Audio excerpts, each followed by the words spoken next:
Hi hello friends, welcome back to MRL study studio ಚಾನಲ್ಗೆ ತಮಗೆಲ್ಲರಿಗೂ ಸ್ವಾಗತಿಸುತ್ತಾ ಇವತ್ತಿನ ತರಗತಿಯಲ್ಲಿ ನಾನು ಮೂಲ ವಿಜ್ಞಾನದ ವೈಜ್ಞಾನಿಕ ವಿದ್ಯಮಾನಗಳ ಬಗ್ಗೆ ತರಗತಿಯನ್ನು ಮಾಡ್ತಾಯಿದ್ದೀನಿ. ಈ ಹಿಂದೆ ನಾನು ಪಾರ್ಟ್ 1 ಮಾಡಿದ್ದೀನಿ.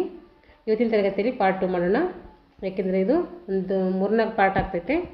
ನೆಮ್ಮದಿಯಾದಂಥ ಒಂದು ಟಾಪಿಕ್ ಆಗಿರ್ತೈತೆ. ಇದು HSTR ಏನು ಸಿಲೆಬಸ್ ಇದನ್ನು ಆ ಒಂದು ಸಾಮಾನ್ಯ ಪತ್ರಿಕೆಯಲ್ಲಿ 100 ಮಾರ್ಕ್ಸಿಗೆ ಏನು ಸಾಮಾನ್ಯ ಪತ್ರಿಕೆ ಇರುತ್ತಲ್ಲ ಅದರಲ್ಲಿ GK ಏನು ಮಾಡ್ತಾರೆ ಅಂದರೆ 25 ಮಾರ್ಕ್ಸಿಗೆ ಕೇಳ್ತಾರೆ. ಇದರಲ್ಲಿ GK ವಿತ್ ಕರೆಂಟ್ ಅಫೇರ್ಸ್ ಇರ್ತೈತೆ. ಆ ಒಂದು ಸಿಲೆಬಸ್ಗೆ ಏನಿದೆ ಆ ಸಿಲೆಬಸ್ ಅನುಗುಣವಾಗಿ ನಾನು ತರಗತಿಯನ್ನು ಮಾಡ್ತಾಯಿದ್ದೀನಿ. ಈ ಹಿಂದೆ ನಾನು ಅದಕ್ಕೆ ಸಂಬಂಧಪಟ್ಟಂತಹ 3-4 ವಿಡಿಯೋಗಳನ್ನು ಮಾಡಿದ್ದೀನಿ. ಯಾರೆಲ್ಲ ಆ ತರಗತಿಗಳನ್ನು ನೋಡಿಕೊಂಡು ಈ ತರಗತಿಗಳನ್ನು ವೀಕ್ಷಿಸಿ ಅಂತ ಹೇಳ್ತಾ ಇವತ್ತಿನ ತರಗತಿಯನ್ನು ಪ್ರಾರಂಭಿಸೋಣ. ಇವತ್ತು ಈ ತರಗತಿಯಲ್ಲಿ ವಿಜ್ಞಾನದ ಬೆಳವಣಿಗೆ ಕೊಡುಗೆ ನೀಡಿದ ಪ್ರಮುಖ ತತ್ವಜ್ಞಾನಿಗಳ ಬಗ್ಗೆ ತಿಳಿದುಕೊಳ್ಳೋಣ. ಇಲ್ಲಿ ಥೇಲ್ಸ್ ಬರ್ತಾರೆ, ಟ್ಯೂಸಿಡಿಸ್ ಬರ್ತಾರೆ, Aristotle, Eratosthenes, Euclid, Pythagoras, Plato, Aristotle, Hippocrates ಮತ್ತು ಆರ್ಕಿಮಿಡಸ್ ಇಷ್ಟು ಜನ ಬರ್ತಾರೆ. ಇವಾಗ ಒಬ್ಬೊಬ್ಬರ ಬಗ್ಗೆ ಈ ತರಗತಿಯಲ್ಲಿ ತಿಳ್ಕೊಳ್ಳೋಣ. ಇವಾಗ ಥೇಲ್ಸ್ ಆಫ್ ಮಿಲಿಟಸ್ ಅವರನ್ನು ನಾವು ಸಾಮಾನ್ಯವಾಗಿ ಏನು ಮಾಡ್ತೀವಿ, ವಿಜ್ಞಾನದ ಪಿತಾಮಹ ಅಂತೇಳಿ ಕರಿತೀವಿ. ಯಾರಿಗೆ? ಥೇಲ್ಸ್ ಆಫ್ ಮಿಲಿಟಸ್ ಅನ್ನೋದವ್ರ ಪೂರ್ಣ ಹೆಸರು. ಅವರಿಗೆ ವಿಜ್ಞಾನದ ಪಿತಾಮಹ ಅಂತೇಳಿ ಕರಿತೀವಿ. ಪಾಶ್ಚಿಮಾತ್ಯ ಶಾಸ್ತ್ರದ ಪಿತಾಮಹ ಎಂದು ಕೂಡ ಥೇಲ್ಸ್ರನ್ನು ನಾವು ಕರಿತೀವಿ. ಏಕೆಂದರೆ ಇವರು ಪುರಾತನ ಗ್ರೀಕ್ ತತ್ವಜ್ಞಾನಿ ಮತ್ತು ವಿಜ್ಞಾನಿಯಾಗಿದ್ದರು. ಅದಕ್ಕೋಸ್ಕರ ಏನು ಮಾಡ್ತೀವಿ, ಪಾಶ್ಚಿಮಾತ್ಯ ತತ್ವಶಾಸ್ತ್ರದ ಪಿತಾಮಹ ಅಂತೇಳಿ ಕರಿತೀವಿ. ಎರಡು ಕ್ಷೇತ್ರಗಳಿಗೆ ಅನೇಕ ರೀತಿಯ ಕೊಡುಗೆ ನೀಡಿದ ತತ್ವಶಾಸ್ತ್ರಕ್ಕೂ ಮತ್ತು ವಿಜ್ಞಾನಕ್ಕೂ ಅನೇಕ ರೀತಿಯ ಕೊಡುಗೆಯನ್ನು ಇವರು ಸಲ್ಲಿಸಿದ್ದಾರೆ. ಅವರು ಅಲೌಕಿಕವಲ್ಲದ ವಿದ್ಯಮಾನಗಳನ್ನು ಕೂಡ ಪ್ರತಿಪಾದನೆ ಮಾಡಿದ್ದಾರೆ. ಉದಾಹರಣೆ ಹೇಳಬೇಕಾದ್ರೆ ದೇವರು ಭೂಕಂಪಗಳನ್ನು ಉಂಟು ಮಾಡುತ್ತಾನೆ ಎಂದು ನಂಬಲಾಗಿತ್ತು. ಜನ ಏನಂತ ನಂಬಿದ್ರು, ದೇವರು ಭೂಕಂಪಗಳನ್ನು ಉಂಟು ಮಾಡ್ತಾರೆ ಅಂತ ನಂಬಲಾಗಿತ್ತು. ಅದು ನೀರಿನ ಕಾರಣದಿಂದ ಅಂತ ಅವ್ರು ಏನು ಮಾಡಿದ್ರು, ಸಾಬೀತು ಮಾಡ್ತಾರೆ. ಇದ್ರ ಬಗ್ಗೆ ಸ್ವಲ್ಪ ತರಗತಿಯಲ್ಲಿ ಹೇಳಿದ್ದೀನಿ. ಮತ್ತು ಲಿಂಕ್ ತಪ್ಪುತ್ತೆ ಅಂತೇಳಿ ಸ್ವಲ್ಪ ಹೇಳ್ಕೊಂಡು ನೆಕ್ಸ್ಟ್ ಒಂದು ತತ್ವಜ್ಞಾನ ಬಗ್ಗೆ ತಿಳ್ಕೊಳ್ಳೋಣ. ಈಗ ಥೇಲ್ಸ್ ತತ್ವಶಾಸ್ತ್ರಕ್ಕೆ ಏನೇನು ಕೊಡುಗೆ ನೀಡಿದರು ಅಂಥೇಳಿ, ತತ್ವಶಾಸ್ತ್ರದಲ್ಲಿ ಹಾಗೂ ಗಣಿತ ಕ್ಷೇತ್ರದಲ್ಲಿ ಮತ್ತು ಖಗೋಳಶಾಸ್ತ್ರದಲ್ಲಿ ಈ ರೀತಿ ಕೊಡುಗೆ ಏನಿದೆ ಅದರಲ್ಲಿ ಅಂತಂದರೆ ಇವರು ಖಗೋಳಶಾಸ್ತ್ರದಲ್ಲಿ 585 BCE ಅಂದರೆ ಕ್ರಿಸ್ತಪೂರ್ವ ಅಂತ ಅರ್ಥ. ಇಲ್ಲಿ ಸೂರ್ಯಗ್ರಹಣವನ್ನು ಊಹಿಸಿದರು. ಏನು ಮಾಡಿದರು? ಸೂರ್ಯಗ್ರಹಣವನ್ನು ಊಹಿಸಿದ ಕೀರ್ತಿ ಥೇಲ್ಸ್ ಅವರಿಗೆ ಸಲ್ತೈತೆ. ಆಯನ ಸಂಕ್ರಾಂತಿಯವರೆಗೆ ಸೂರ್ಯ ಏನು ಮಾಡ್ತಾನಂದರೆ ಆಯನ ಸಂಕ್ರಾಂತಿಯವರೆಗೆ ಸೂರ್ಯನ ಪಥವನ್ನು ಏನು ಮಾಡ್ತಾನೆ ನಿರ್ಧರಿಸಿದ ಮತ್ತು ಊರ್ಸಾ ಮೇಜರ್ ನಕ್ಷತ್ರವೊಂದರ ಸ್ಥಾನವನ್ನು ಏನು ಮಾಡ್ತಾನೆ ಇವರು ಕಂಡುಹಿಡಿತಾರೆ. ಯಾರು? ಥೇಲ್ಸ್ ಅವರು.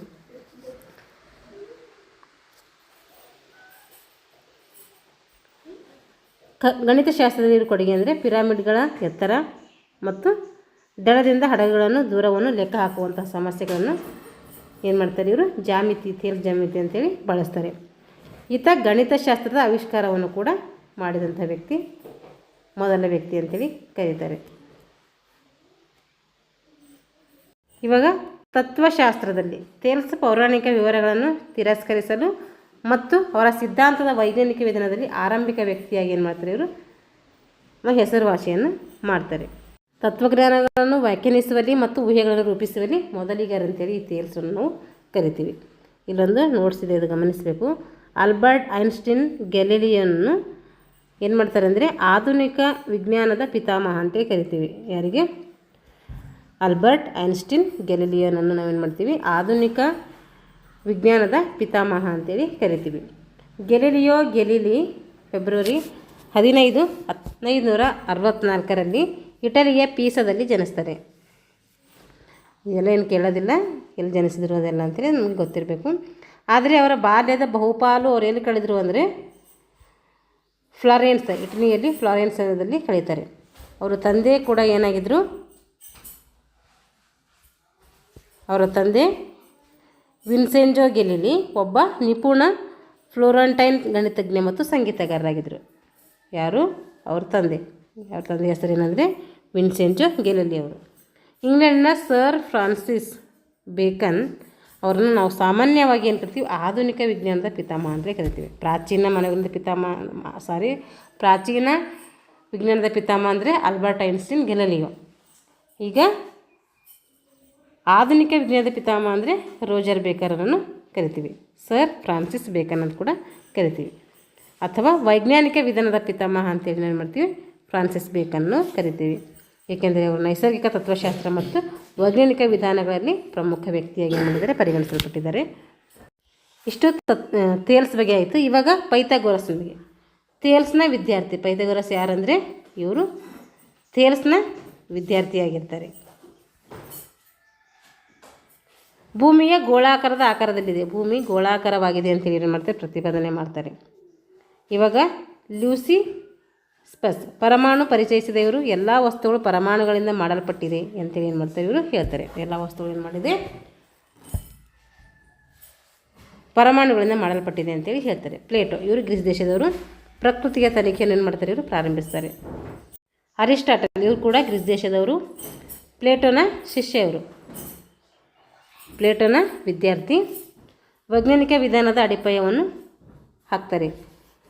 540ಕ್ಕೂ ಹೆಚ್ಚು ಪ್ರಾಣಿ ಜಾತಿಗಳನ್ನು ಕೂಡ ಇವರು ಏನು ಮಾಡ್ತಾರೆ, ವರ್ಗೀಕರಣ ಮಾಡ್ತಾರೆ. ಇವಾಗ ಅರಿಸ್ಟಾಟಸ್ ಇವರು ಕೂಡ ಗ್ರೀಸ್ ದೇಶದವರು. ಅರಿಸ್ಟಾಟಲ್ ಬೇರೆ, ಅರಿಸ್ಟಾಕರ್ಸ್ ಬೇರೆ. ಸೂರ್ಯಕೇಂದ್ರಿತ ಮಾದರಿ ಏನು ಮಾಡ್ತಾರೆ, ಇವರು ಕಂಡುಹಿಡ್ತಾರೆ. ಸೌರವ್ಯೂಹದ ಕೇಂದ್ರವಾಗಿದೆ ಅಂತ ಹೇಳ್ತಾರೆ ಅಂತ ಮೊದಲ ವ್ಯಕ್ತಿ. ಸೌರವ್ಯೂಹದ ಕೇಂದ್ರ ಬಿಂದು ಯಾರಂದರೆ ಸೂರ್ಯ. ಪ್ರಸ್ತುತ ಕೋಪರ್ನಿಕಸ್ನಿಗೆ ಈ ಒಂದು ಗೌರವ ಸಲ್ಲಿಸಲಾಗಿದೆ. ಆದರೆ ಮೊದಲು ಯಾರು ಹೇಳಿದ್ರು ಅಂದರೆ ಕೋಪರ್ನಿಕಸ್ ಅವರು ಹೇಳ್ತಾರೆ. ಎರಾಟೋಸ್ಥೆನೀಸ್ ಇವರು ಹುಟ್ಟಿದ್ದು ಲಿಬಿಯಾದಲ್ಲಿ, ಸತ್ತಿದ್ದು ಈಜಿಪ್ಟ್ನಲ್ಲಿ, ಬದುಕಿದ್ದು ಮಾತ್ರ ಗ್ರೀಸ್ನಲ್ಲಿ. ಭೂಮಿಯ ಸುತ್ತಳತೆಯನ್ನು ಲೆಕ್ಕ ಹಾಕಿದಂತಹ ತತ್ವಜ್ಞಾನಿ ಇವರು. ಭೂಗೋಳದ ಪಿತಾಮಹ ಅಂತೇಳಿ ನಾವು ಎರಾಟೋಸ್ಥೆನೀಸನ್ನು ಕರಿತೀವಿ. ಇವಾಗ ಹಿಪೋಕ್ರಟಿಸ್ ಇವರೇನು ಆಧುನಿಕ ಔಷಧಿಶಾಸ್ತ್ರದ ಪಿತಾಮಹ ಅಂತೇಳಿ ಕರಿತೀವಿ. ಇವಾಗ ಯೂಕ್ಲಿಡ್ ಇವ್ರು ನೋಡ್ರಿ, ವ್ಯಾಖ್ಯಾನ, ಮೂಲತತ್ವ, ಪ್ರಮೇಯ, ಪುರಾವೆಗಳ ಬಗ್ಗೆ ಏನು ಮಾಡ್ತಾರೆ, ಇವರು ಯೂಕ್ಲಿಡ್ ಅವರು ಪರಿಚಯಿಸ್ತಾರೆ. ಯೂಕ್ಲಿಡ್ ಅವರನ್ನು ಜಾಮಿತಿಯ ಪಿತಾಮಹ ಅಂತೇಳಿ ಕರಿತೀವಿ. ಏಕೆಂದರೆ ಅವರ ಕೆಲಸವು ಕ್ಷೇತ್ರದ ಯಾವುದಂದರೆ ಅಡಿಪಾಯವನ್ನು ಸ್ಥಾಪಿಸಿತು. ಏಕೆಂದರೆ ಅವರ ಕೆಲಸವು ಯಾವುದು ಅಡಿಪಾಯ ಸೂಚಿಸುತ್ತಂದರೆ ಅದು ಜಾಮಿತಿಯ ಮೇಲೆ. ಮತ್ತು ಕಳೆದ 2000 ವರ್ಷಗಳ ಹಿಂದೆ ಆಧುನಿಕ ಗಣಿತದ ಮೇಲೆ ಪ್ರಭಾವ ಬೀರಿದ್ರು ಇವರು. ಯೂಕ್ಲಿಡ್ ಪ್ರಾಚೀನ ಗ್ರೀಕ್ ಗಣಿತಜ್ಞ ಹಾಗೆ ತತ್ವಶಾಸ್ತ್ರಜ್ಞರಾಗಿದ್ದರು. ಇವರು ಸುಮಾರು 300 BCಯಲ್ಲಿ ಜನಿಸಿದರು.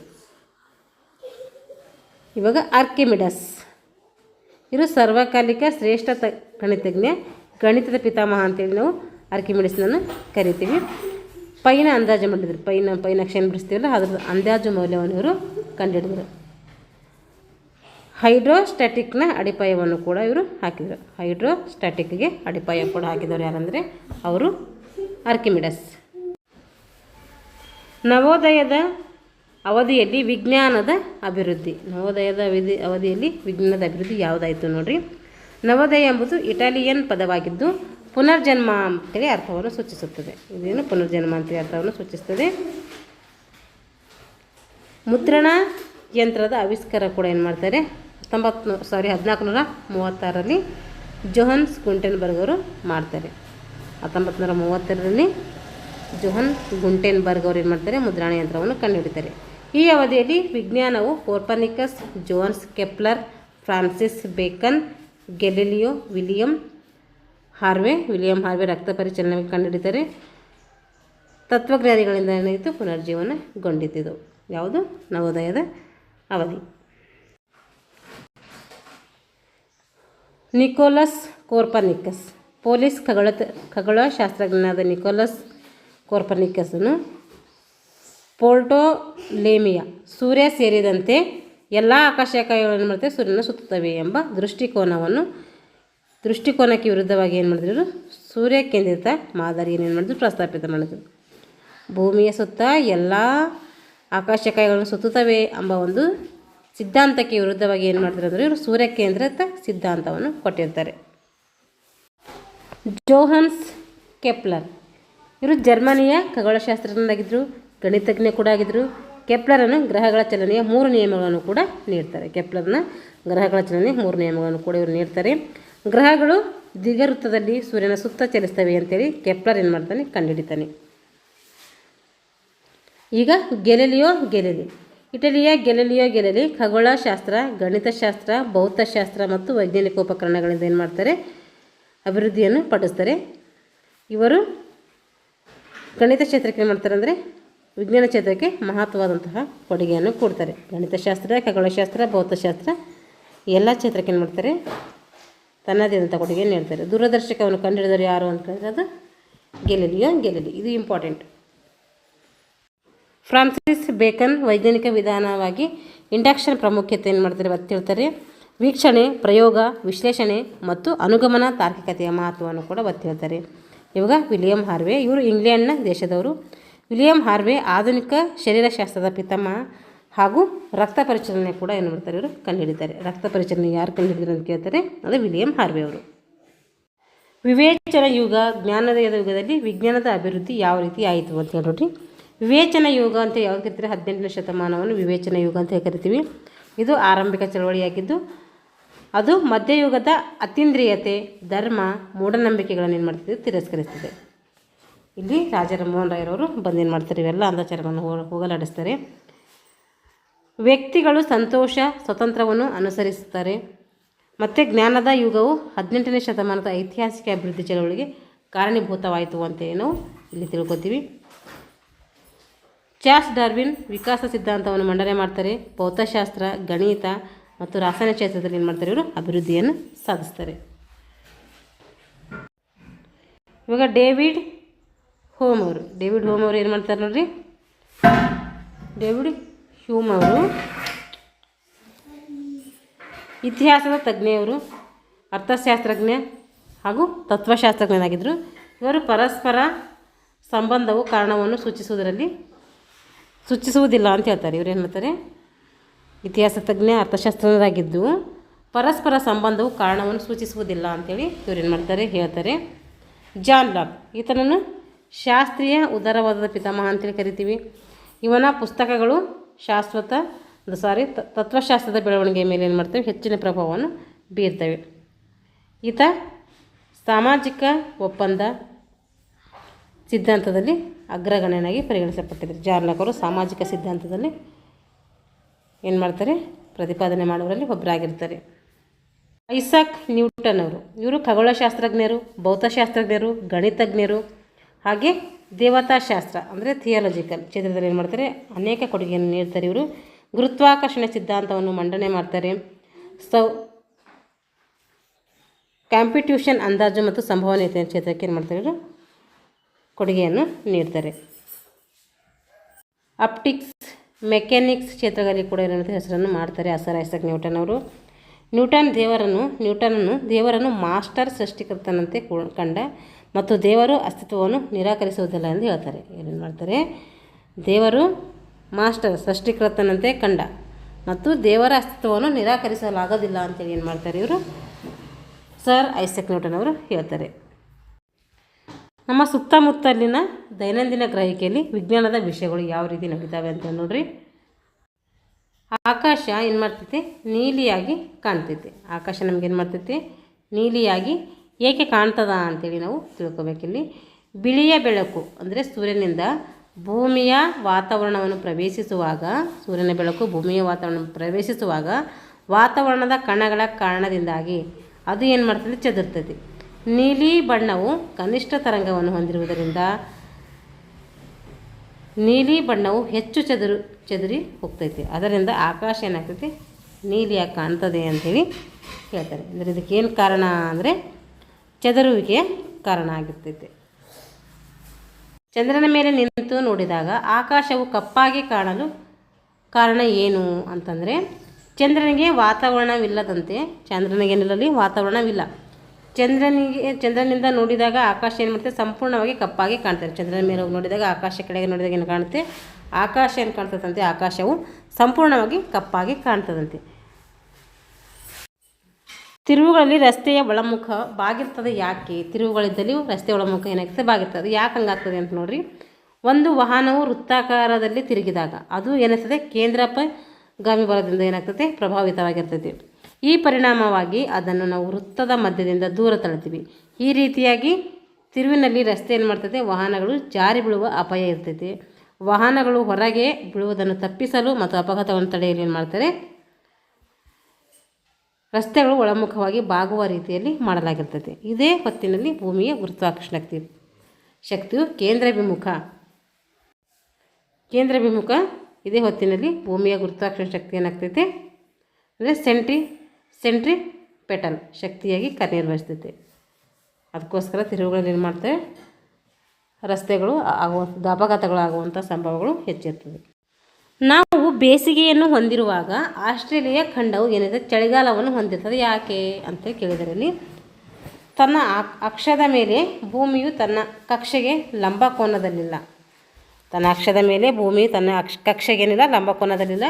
ಭೂಮಿಯ ಅಕ್ಷವು ಸೂರ್ಯನ ಸುತ್ತ ತನ್ನ ಕಕ್ಷೆಯ ಸಮತಲದಿಂದ ಏನು ಮಾಡ್ತದೆ, 23.5 ಡಿಗ್ರಿಯಷ್ಟು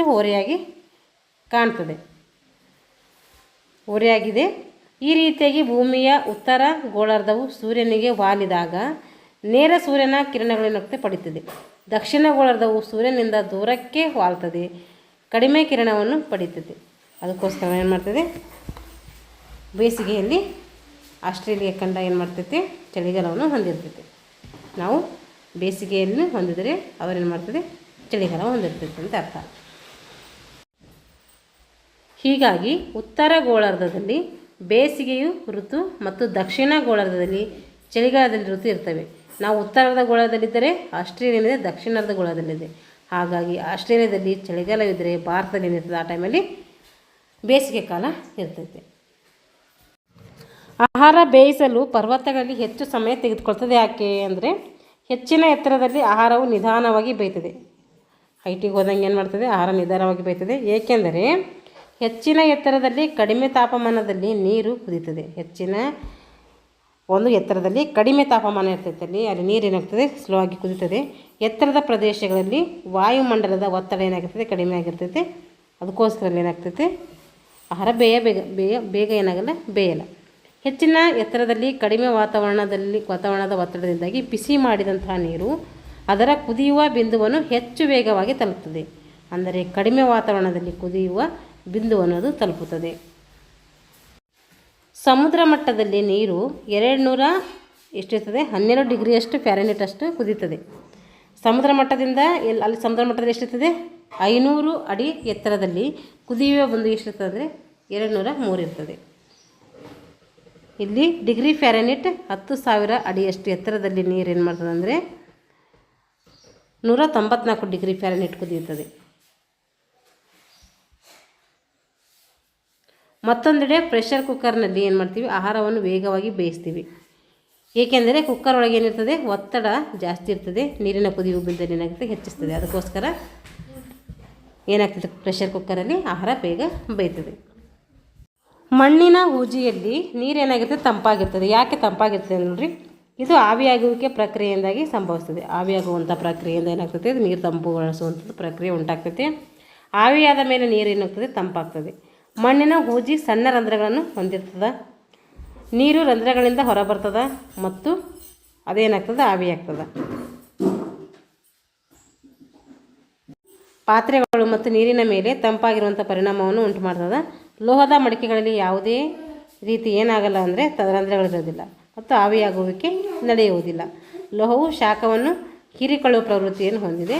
ಆದ್ದರಿಂದ ಏನಾಗ್ತದೆ ಅಂದರೆ ಮಣ್ಣಿನ ಹೂಜಿನಲ್ಲಿ ನೀರು ತಂಪಾಗಿರ್ತೈತೆ. ರಾತ್ರಿಯ ಸಮಯದಲ್ಲಿ ಮರಗಳ ಕೆಳಗೆ ಮಲಗುವುದು ಸೂಕ್ತ ಅಲ್ಲ ಅಂತ ಹೇಳ್ತಾರೆ. ಯಾಕೆ ಹಂಗೆ ಅಂದರೆ ದ್ಯುತಿಯ ಸಂಶ್ಲೇಷಣೆ ನಿಲ್ಲುತ್ತದಲ್ಲಿ ಏನಾಗ್ತದೆ, ದ್ಯುತಿಯ ಸಂಶ್ಲೇಷಣೆ ನಿಲ್ಲುತ್ತದೆ. ರಾತ್ರಿಯಲ್ಲಿ ಸೂರ್ಯನ ಬೆಳಕು ಇರೋದಿಲ್ಲ, ಅದರಿಂದ ದ್ಯುತಿಯ ಸಂಶ್ಲೇಷಣೆ ಏನಾಗ್ತದಲ್ಲಿ ನಿಲ್ತದೆ. ಅದಕ್ಕೋಸ್ಕರ ಅಲ್ಲಿ ಮಲಗಬಾರ್ದು. ಮರಗಳು ರಾತ್ರಿ ವೇಳೆಯಲ್ಲಿ ಏನು ಮಾಡ್ತವೆ, ಉಸಿರಾಡ್ತವೆ. ಇಂಗಾಲದ ಡೈಆಕ್ಸೈಡನ್ನು ನಾವು ಬಿಡುಗಡೆ ಮಾಡ್ತವೆ, ಆಮ್ಲಜನಕವನ್ನು ಹೀರಿಕೊಳ್ತವೆ. ಆ ಟೈಮಲ್ಲಿ ರಾತ್ರಿ ಟೈಮಲ್ಲಿ ಏನು ಮಾಡ್ತಾವೆ, ಇಂಗಾಲದ ಡೈಆಕ್ಸೈಡ್ ಹೊರಗೆ ಬಿಡ್ತವೆ, ಆಮ್ಲಜನಕವನ್ನು ಹೊರ ತೆಗೆದುಕೊಳ್ತವೆ. ಅದಕ್ಕೆ ಅಲ್ಲಿ ನಾವು ಮಲ್ಕೊಂಡು ಏನು ಮಾಡಬೇಕಾಗ್ತೈತಿ, ನಾವು ಇಂಗಾಲದ ಡೈಆಕ್ಸೈಡ್ ತೆಗೆದುಕೊಳ್ಬೇಕಾಗ್ತೈತಿ. ಅದಕ್ಕೋಸ್ಕರ ರಾತ್ರಿ ಟೈಮಲ್ಲಿ ಮರಗಳ ಕೆಳಗೆ ಬಿಡಬಾರ್ದು. ಇದು ಕ್ವಶನ್ ಆಗಿತ್ತು TETಯಲ್ಲಿ. ಸಸ್ಯಗಳು ಯಾವ ಒಂದು ಗಾಳಿನ ತಗೊಳ್ತಾವ ಅಂತೀವಿ ನಾವು. ಕಾರ್ಬನ್ ಡೈಆಕ್ಸೈಡ ಅಥವಾ ಆಮ್ಲಜನಕ ಅಂದರೆ ಅದು ಆಮ್ಲಜನಕ ಉಸಿರಾಟಕ್ಕಾಗಿ ಬಳಸ್ಕೊಳ್ತವೆ ಅಂತ ಅರ್ಥ ಇದೆ. ಕಾರ್ಬನ್ ಡೈಆಕ್ಸೈಡ್ ಹೆಚ್ಚಳ ಉಸಿರಾಟದ ತೊಂದರೆಗೆ ಏನಾಗ್ತದೆ ಕಾರಣವಾಗ್ತದೆ. ಹೆಚ್ಚು ಇಂಗಾಲದ ಡೈಆಕ್ಸೈಡನ್ನು ಉಸಿರಾಡುವುದು ಮನುಷ್ಯರಿಗೆ ಏನಾಗ್ತದೆ ಹಾನಿಕಾರಕವಾಗುತ್ತದೆ. ಆಮ್ಲಜನಕದ ಕೊರತೆ ರಾತ್ರಿಯಲ್ಲಿ ಮರದ ಕೆಳಗೆ ಮಲಗುವುದರಿಂದ ಆಮ್ಲಜನಕದ ಕೊರತೆ ಉಂಟಾಗ್ತದೆ. ಹಾಗಾಗಿ ಉಸಿರಾಟದ ತೊಂದರೆ ಮತ್ತು ಉಸಿರುಗಟ್ಟುವಿಕೆ ಅಂತ ಆಗ್ತದೆ. ಅದಕ್ಕೋಸ್ಕರ ನಾವು ರಾತ್ರಿ ಟೈಮಲ್ಲಿ ಮಲ್ಕೊಂಡು ಮರಗಳಲ್ಲಿ ಮಲ್ಕೊಳ್ಬಾರ್ದು. ಬೇಸಿಗೆಯಲ್ಲಿ ಗಾಜಿನ ಛಾವಣಿಗಳಿಗೆ ಏಕೆ ಬಿಳಿ ಬಣ್ಣ ಬಳಿತಾರೆ?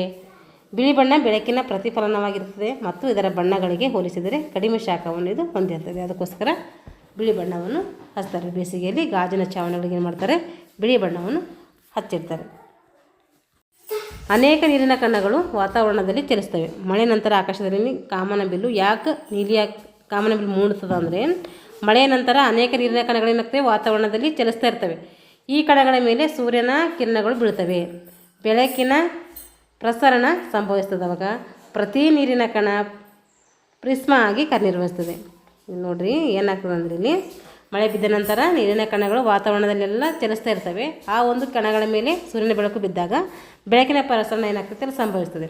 ಪ್ರತಿ ನೀರಿನ ಹನಿ ಏನಾಗ್ತದೆ ಅಲ್ಲಿ ಪ್ರಿಸ್ಮ ಆಗಿ ಕಾರ್ಯನಿರ್ವಹಿಸ್ತದೆ ಮತ್ತು 7 ಬಣ್ಣಗಳ ವರ್ಣಪಟಲವನ್ನು ಕೂಡ ಉತ್ಪಾದಿಸ್ತದೆ. ಅದಕ್ಕಾಗಿಯೇ ಮಳೆಯ ನಂತರ ಆಕಾಶದಲ್ಲಿ ಏನಾಗ್ತದೆ ಮಳೆ ಬಿಲ್ಲು ಅಂದರೆ ಕಾಮನಬಿಲ್ಲು ಕಾಣಿಸ್ಕೊಳ್ತದೆ. ಸೂರ್ಯಗ್ರಹಣಕ್ಕಿಂತ ಚಂದ್ರಗ್ರಹಣ ಹೆಚ್ಚು ಕಾಲ ಇರ್ತದಂತೆ. ಅದು ಯಾಕೆ ಹಂಗಿರ್ತದೆ ಅಂತ ಹೇಳಿದ್ರಿ. ಚಂದ್ರಗ್ರಹಣವು ಸೂರ್ಯಗ್ರಹಣಕ್ಕಿಂತ ಏನು ಮಾಡ್ತದೆ ಹೆಚ್ಚು ಕಾಲ ಇರ್ತದೆ. ಯಾಕೆಂದರೆ ಭೂಮಿಯ ಛತ್ರಿಯು ನೆರಳ ಕೋನದ ಉದ್ದವು ಚಂದ್ರ ಮತ್ತು ಭೂಮಿಯ ನಡುವಿನ ಸರಾಸರಿ ಅಂತರಕ್ಕಿಂತ 3 ಪಟ್ಟು ಏನಿರ್ತದೆ ಹೆಚ್ಚಿರ್ತೈತೆ. ಅದರಿಂದ ಚಂದ್ರನ ಏನು ಮಾಡ್ತಾನೆ ಅದನ್ನು ದಾಟುವ ಸ್ಥಳದಲ್ಲಿ ನೆರಳು ತುಲನಾತ್ಮಕವಾಗಿ ಏನಾಗ್ತದೆ ಅಗಲಾಗಿರ್ತದೆ. ಭೂಮಿಯ ನೆರಳಿನಿಂದ ಚಂದ್ರನನ್ನು ಆವರಿಸುವುದು 1 ಗಂಟೆಯವರೆಗೆ ಸಂಭವಿಸ್ತದೆ. ಇದು ಏನು ಮಾಡ್ತದೆ 1 ಗಂಟೆಯವರೆಗೆ ಸಂಭವಿಸ್ತದೆ. ಚಂದ್ರಗ್ರಹಣ ಅವಧಿಯು ಸೂರ್ಯಗ್ರಹಣಕ್ಕಿಂತ ಹೆಚ್ಚು. ಭೂಮಿಯ ವ್ಯಾಸವು ಚಂದ್ರಗ್ರಹಣಕ್ಕಿಂತ ಹೆಚ್ಚಿರ್ತದೆ.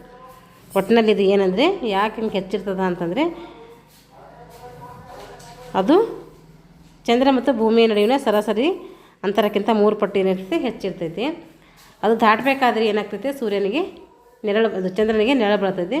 ಅದು ದಾಟುವ ಸಮಯದಲ್ಲಿ ನೆರಳು ತುಲನಾತ್ಮಕವಾಗಿ ಅಗಲಾದಂಗೆ ಕಾಣ್ತೈತಿ. ಆವಾಗ ಚಂದ್ರಗ್ರಹಣ ನಮಗೆ ಹೆಚ್ಚಾದಂಗೆ ಕಾಣ್ತದೆ. ಗುಡ್ಡಗಾಡು ಪ್ರದೇಶಗಳಲ್ಲಿ ಗೋಯಿಟರ್ ಸಾಮಾನ್ಯವಾಗಿದೆ. ಏಕೆ? ಎತ್ತರದಲ್ಲಿ ಬೆಳೆಯುವಂಥ ಆಹಾರಗಳಲ್ಲಿ ಅಯೋಡಿನ್ ತುಂಬ ಕಡಿಮೆ ಇರ್ತೈತಿ. ಸಮುದ್ರದ ನೀರಿನಲ್ಲಿ ಕಂಡುಬರುವ ಅಯೋಡಿನ್ ಪ್ರತಿ ಲೀಟರ್ಗೆ ಎಷ್ಟಿರ್ತದೆ 0.2 ಇರ್ತೈತಿ. ಸಮುದ್ರ ಕಳೆಗಳು ಸ್ಪಂಜಿನ ಚಿಪ್ಪುಗಳು ಅಯೋಡಿನಲ್ಲಿ ಏನು ಮಾಡ್ತವೆ ಸಮೃದ್ಧವಾಗಿರ್ತವೆ. ನೀರಿನಲ್ಲಿ ಅಯೋಡಿನ್ ಕೊರತೆ ಇರುವ ಕಾರಣ ಗುಡ್ಡಗಾಡು ಪ್ರದೇಶಗಳಲ್ಲಿ ಗೈಟರ್ ಏನಾಗಿರ್ತದೆ ಸಾಮಾನ್ಯವಾಗಿರ್ತದೆ. ಗೈಟರ್ ಅಂದರೆ ಒಂದು ಗಳಗಂಡ ರೋಗ ಅಂತ ಅರ್ಥ. ಬಣ್ಣ ಕುರುಡುತನವು ಅಂದರೆ ಕಲರ್ ಬ್ಲೈಂಡ್ನೆಸ್ ಇದು ಮಹಿಳೆಯರಿಗಿಂತ ಪುರುಷರಲ್ಲಿ ಹೆಚ್ಚಿರ್ತದಲ್ಲ ಯಾಕೆ ಅಂತ ಕೇಳಿದ್ದಾರೆ. ಮಹಿಳೆಯರು ಏನು ಮಾಡ್ತಾರೆ XX ಲೈಂಗಿಕ ವರ್ಣತಂತ್ರವನ್ನು ಹೊಂದಿರ್ತಾರೆ. ಅಂದರೆ XX ಇದ್ದರೆ ಏನಾಗ್ತದೆ ಹೆಣ್ಣಿರ್ತದೆ ಅಂತ ಅರ್ಥ. ಹೆಣ್ಮಗುವಿಗೆ ಜನ್ಮ ನೀಡ್ತಾರೆ. XY ಇದ್ದರೆ ಅದು ಗಂಡು ಮಗುವಾಗಿರ್ತದೆ. ಮಹಿಳೆಯರು ಸಾಮಾನ್ಯವಾಗಿ ಏನು ಮಾಡ್ತಾರೆ XX ವರ್ಣತಂತ್ರವನ್ನು ಹೊಂದಿರ್ತಾರೆ. ಆದರೆ ಪುರುಷರು XY ಕ್ರೋಮೋಜೋಮ್ ಹೊಂದಿರ್ತಾರೆ. ಸಾಮಾನ್ಯವಾಗಿ ಬಣ್ಣ ದೃಷ್ಟಿಗೆ ಸಂಬಂಧಿಸಿದಂಥ ಜೀನ್ಸ್ ಅಥವಾ ವಂಶವಾಹಿ X ಕ್ರೋಮೋಜೋಮ್ನಲ್ಲಿ ಕಂಡುಬರ್ತದೆ. ಇದರಲ್ಲಿ ಕಂಡುಬರ್ತದೆ X ಕ್ರೋಮೋಜೋಮ್ನಲ್ಲಿ ಕಂಡುಬರ್ತದೆ. ಮಹಿಳೆ ದೃಷ್ಟಿಗೆ ಸಂಬಂಧಿಸಿದ ಜೀನ್ನೊಂದಿಗೆ ಒಂದು X ಕ್ರೋಮೋಜೋಮನ್ನು ಹೊಂದಿದರೆ ಮತ್ತು ಅದಿಲ್ಲದೆ ಇನ್ನೊಂದು ಹೊಂದಿದರೆ ಅವಳು ಬಣ್ಣ ಕುರುಡಾಗುವುದಿಲ್ಲ. ಈ ಒಂದು ಕಾರಣ ಏನಿರ್ತೈತೆ ಅವರಿಗೆ ಬಣ್ಣ ಕುರುಡುತನಕ್ಕೆ ಕಾರಣವಾಗಿರ್ತೈತೆ. ಮತ್ತೊಂದೆಡೆ ಏನಂದರೆ ವಂಶವಾಹಿನಿಯನ್ನು ಕಳೆದುಕೊಂಡಿರುವಂತಹ X ಕ್ರೋಮೋಜೋಮು ಹೊಂದಿರುವಂಥ ಮನುಷ್ಯನಿಗೆ ಯಾವುದೇ ಬ್ಯಾಕಪ್ ಇರುವುದಿಲ್ಲ. ಅವನು ಖಂಡಿತವಾಗಿಯೂ ಬಣ್ಣ ಕುರುಡನಾಗಿರ್ತಾನೆ. ಬಣ್ಣ ಕುರುಡು ಮಹಿಳೆಯ 2 X ಕ್ರೋಮೋಜೋಮ್ಗಳಲ್ಲಿ ಬಣ್ಣ ದೃಷ್ಟಿ ವಂಶವಾಹಿಯನ್ನು ಹೊಂದಿರುವುದಿಲ್ಲ. ಇದು ಕೇವಲ X ಕ್ರೋಮೋಜೋಮ್ ವಂಶವಾಹಿನಿಯನ್ನು ಕಳೆದುಕೊಳ್ಳುವುದಕ್ಕಿಂತ ಗಣನೀಯವಾಗಿ ಕಡಿಮೆ ಒಂದು ಸಂಭವನೀಯವಾಗಿ ಕಂಡುಬರ್ತೈತೆ. ಸಾಮಾನ್ಯ ದೃಷ್ಟಿ ಇರುವವರಿಗೆ ಎಲ್ಲ ಬಣ್ಣಗಳು ಏನು ಮಾಡ್ತೇವೆ ಸರಿಯಾಗಿ ಕಂಡ್ರೆ, ಬಣ್ಣ ಕುರುಡುತರ ಇದ್ದರೆ ಏನು ಮಾಡ್ತದೆ ಕೆಲವರಿಗೆ ಕೆಂಪು ಕಾಣ್ತದೆ, ಕೆಲವರಿಗೆ ಹಸಿರು ಕಾಣಿಸ್ತದೆ. ಒಬ್ಬರಿಗೆ ಕಾಣಿಸೋದೇ ಹೋಗೋದಿಲ್ಲ. ಮತ್ತು ಕೆಲವರಿಗೆ ನೀಲಿ ಮತ್ತು ಹಳದಿ ಬಣ್ಣಗಳು ಕಾಣೋದಿಲ್ಲ. ಒಬ್ಬರಿಗೆ ಕೆಂಪು ಕಾಣೋದಿಲ್ಲ, ಒಬ್ಬರಿಗೆ ಹಸಿರು ಕಾಣೋದಿಲ್ಲ, ಮತ್ತು ಕೆಲವರಿಗೆ ನೀಲಿ ಮತ್ತು ಹಳದಿ ಬಣ್ಣಗಳು ಕೂಡ ಕಾಣೋದಿಲ್ಲ. ಇದಕ್ಕೇನಂತೀವಿ ಕಲರ್ ಬ್ಲೈಂಡ್ನೆಸ್ ಅಂತೇಳಿ ಕರಿತೀವಿ. ಕೊಳವೆ ಬಾವಿಯ ನೀರಿಗಿಂತ ಮಳೆ ನೀರು ಹೆಚ್ಚು ಫಲವತ್ತಾಗಿದೆ. ಯಾಕೆ ಫಲವತ್ತಾಗಿದೆ ಅಂದರೆ ನೋಡಿರಿ, ಮಳೆ ನೀರು ಕೊಳವೆ ಬಾವಿ ನೀರಿಗಿಂತ ಏನಾಗ್ತದೆ ಹೆಚ್ಚು ಫಲವತ್ತಾಗಿದೆ. ಏಕೆಂದರೆ ಅದು ವಾತಾವರಣದಿಂದ ಕರಗಿದ ಸಾರಜನಕ ಲವಣಗಳು ಹೊಂದಿರ್ತದೆ. ಇದು ಸ್ವಲ್ಪ ಆಮ್ಲೀಯವಾಗಿದೆ ಮತ್ತು ಸಸ್ಯಗಳಿಗೆ ಉತ್ತಮವಾದಂಥ ಸೂಕ್ಷ್ಮ ಪೋಷಕಾಂಶಗಳು ಮತ್ತು ಕರಗಿದ ಸಾರಜನಕವನ್ನು ಹೊಂದಿರ್ತದೆ. ನೋಡಿರಿ, ಮಳೆ ನೀರೇನಾಗ್ತದೆ ಕೊಳವೆ ಬಾವಿಯ ನೀರಿಗಿಂತ ಮಳೆ ನೀರು ಹೆಚ್ಚು ಫಲವತ್ತಾಗಿದೆ. ಏಕೆಂದರೆ ಮಳೆ ನೀರು ಕೊಳವೆ ಬಾವಿ ನೀರಿಗಿಂತ ಹೆಚ್ಚು ಫಲವತ್ತಾಗಿದೆ. ಯಾಕಾಗಿದೆ ಅಂದರೆ ಅದು ವಾತಾವರಣದಿಂದ ಏನು ಮಾಡ್ತದೆ ಕರಗಿದ ಸಾರಜನಕ ಲವಣಗಳನ್ನು ಹೊಂದಿರ್ತದೆ. ಯಾವುದು ಕೊಳವೆ ಬಾವಿ ನೀರು. ಇದು ಸ್ವಲ್ಪ ಆಮ್ಲೀಯವಾಗಿರ್ತದೆ ಮತ್ತು ಸಸ್ಯಗಳಿಗೆ ಉತ್ತಮವಾದ ಪೋಷಕಾಂಶಗಳನ್ನು ಕೂಡ ಹೊಂದಿರ್ತದೆ. ಕರಗಿದ ಸಾರಜನಕವನ್ನು ಕೂಡ ಹೊಂದಿರ್ತದೆ. ಅದಕ್ಕೋಸ್ಕರ ಮಳೆ ನೀರು ಹೆಚ್ಚು ಫಲವತ್ತಾಗಿದೆ ಅಂಥೇಳಿ ನಾವು ಹೇಳ್ತೀವಿ. ಶುದ್ಧ ನೀರು ಯಾವುದು ಅಂತ ಎಕ್ಸಾಮಲ್ಲಿ ಕೇಳಿದರೆ ಅದು ಕೂಡ ಮಳೆ ನೀರಾಗಿರ್ತೈತಿ. ಇಷ್ಟೇನಾಯ್ತಂದರೆ ಇಷ್ಟು ವೈಜ್ಞಾನಿಕ ಮೂಲ ವಿದ್ಯಮಾನಗಳ ಬಗ್ಗೆ ತಿಳ್ಕೊಂಡಿದ್ವಿ. ಇದು ಪಾರ್ಟ್ 2 ಇನ್ನೂ ಇದೆ, ಇದ್ರ ಬಗ್ಗೆ ಸಂಬಂಧಪಟ್ಟಂಥದ್ದು. ಅದು ಮುಂದಿನ ತರಗತಿಯಲ್ಲಿ ಹೇಳ್ತೀನಿ. ಯಾರೆಲ್ಲ ನಮ್ಮ ಚಾನಲ್ ಸಬ್ಸ್ಕ್ರೈಬ್ ಮಾಡ್ಕೊಂಡಿಲ್ವೋ ಚಾನಲನ್ನು ಸಬ್ಸ್ಕ್ರೈಬ್ ಮಾಡಿಕೊಂಡು ವಿಡಿಯೋಗಳನ್ನು ವಾಚ್ ಮಾಡಿ ಅಂತ ಹೇಳ್ತಾ ಥ್ಯಾಂಕ್ಸ್ ಫಾರ್ ವಾಚಿಂಗ್ ಆಲ್.